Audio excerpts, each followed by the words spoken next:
Thank you to our witnesses. I never expected today to be quite as emotional for me as it has been.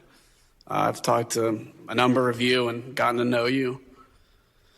I think it's important to tell you right now, though, you guys may individually feel a little broken. You guys all talk about the effects you have to deal with, and you talk about the impact of that day. But you guys won.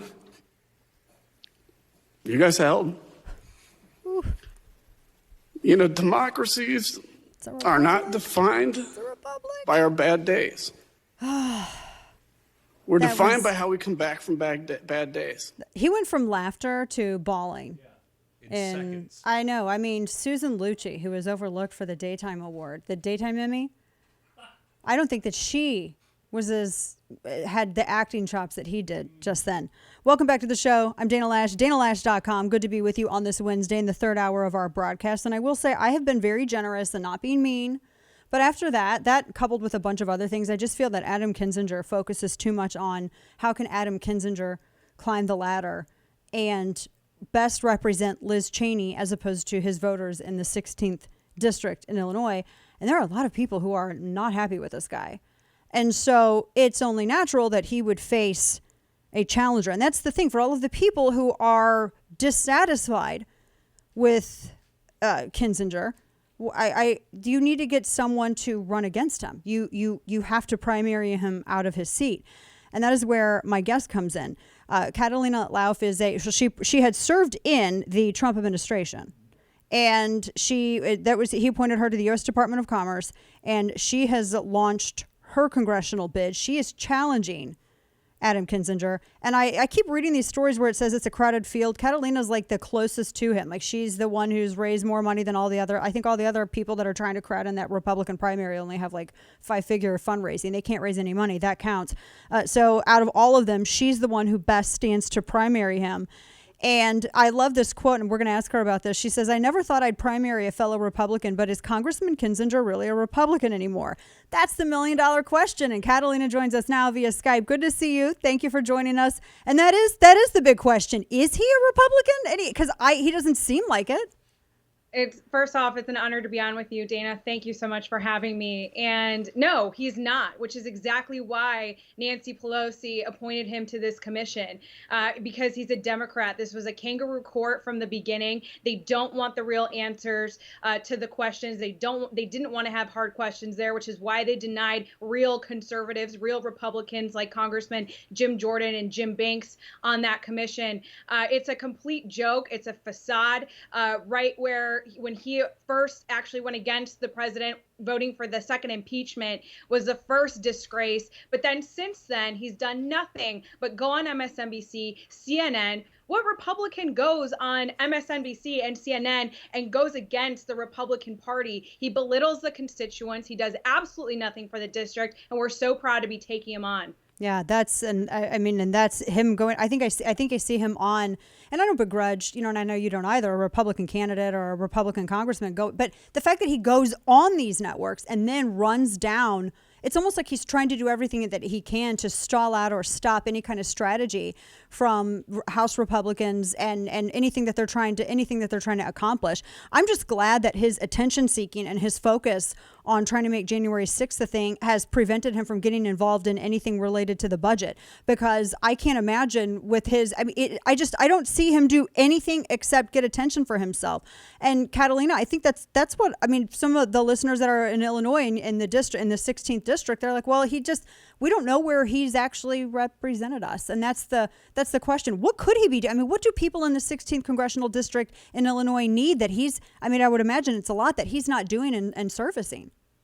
No, he's been nowhere to be found. He's one of the typical career politicians. And Dana, we see this all the time on both sides of the aisle. They go to Washington, they forget the voters, they become a part of the swamp. And unfortunately, until we get term limits implemented, it takes strong people that want to go up against them, want to buck the establishment, want to go up against the status quo to hold these guys accountable. The people here in the district, look, it's a heavy manufacturing, it's small business, it's rural America. It's one of the last areas outside of the city of Chicago and Cook County that is still very much Republican before you head further downstate. We are average Americans. We care about gun rights. We care about individual liberties, which frankly, Adam Kinzinger, who voted on H.R. 8, the gun control bill, is vehemently against individual liberties. We care about things like Tax Cuts and Jobs Act, which I was so proud to support as an appointee with the Department of Commerce. That brought huge economic opportunity to this district. When you had manufacturing companies able to thrive, hire more people, be competitive in the landscape, we care about immigration reform and the crisis at the border. We care about kitchen table issues. And he's on this kangaroo court talking about the January 6th Commission belittling Republicans and not getting down to the bottom of what actually happened. He calls us conspiracy theorists. It's a complete joke. And the Illinois 16 people are ready to get him out. I think that's a huge point, too, that you make. We're talking to Catalina Lauf, who is challenging Adam Kinzinger there in the 16th Congressional District in Illinois. And you mentioned manufacturing. You mentioned all these issues. Here we have, and I've been following just some of the developments of this budget battle. I know, in the Senate that's happening. And I know that, it's going to have to go through the House. I haven't really heard any of them. As you said, he's been very, very focused on January 6th and using that, I guess, as I understand that people like Liz Cheney and Kinzinger, to an effect, they think that, I guess, that the tables are going to turn. And at some point, the whole idea, this populist movement that has been going now, for the past 8 years, that it's going to just peter out, and that Liz Cheney at some point will take over for Kevin McCarthy. And if Republicans reclaim the House, she'll be the majority leader, which I don't really see that happening with her numbers at all for her reelection. But that just seems to be, if you're focused on power and not servicing your constituents, I just feel like he's in the wrong industry. You mentioned a number of issues there that I've heard from people in that district, Catalina. And what would you tell people in the 16th Congressional District, because we are heard there? What would you tell people about your chat? Like, why did you decide to get involved and challenge him?